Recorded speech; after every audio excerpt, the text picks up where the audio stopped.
Au nom d'Allah, le tout miséricordieux, le très miséricordieux. Ce qui est dans les cieux et ce qui est sur la terre glorifie Allah, le souverain, le pur, le puissant, le sage. C'est lui qui a envoyé à des gens sans livre, les Arabes, un messager des leurs qui leur récite ces versets, les purifie, et leur enseigne le livre et la sagesse, bien qu'ils étaient auparavant dans un égarement évident, ainsi qu'à d'autres, parmi ceux qui ne les ont pas encore rejoints. C'est lui le puissant, le sage. Telle est la grâce d'Allah qu'il donne à qui il veut, et Allah est le détenteur de l'énorme grâce. Ceux qui ont été chargés de la Torah, mais qui ne l'ont pas appliquée, sont pareils à l'âne qui porte des livres.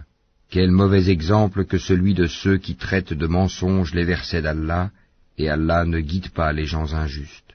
Ô vous qui pratiquez le judaïsme, si vous prétendez être les bien-aimés d'Allah, à l'exclusion des autres, souhaitez donc la mort si vous êtes véridiques. Or, ils ne la souhaiteront jamais à cause de ceux que leurs mains ont préparés.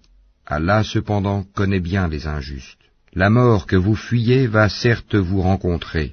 Ensuite, vous serez ramenés à celui qui connaît parfaitement le monde invisible et le monde visible, et qui vous informera alors de ce que vous faisiez.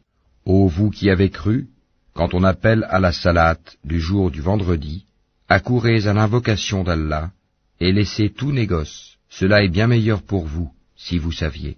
Puis, quand la salate est achevée, dispersez-vous sur terre et recherchez quelque effet de la grâce d'Allah, et invoquez beaucoup Allah afin que vous réussissiez. Quand ils entrevoient quelque commerce ou quelque divertissement, ils s'y dispersent et te laissent debout.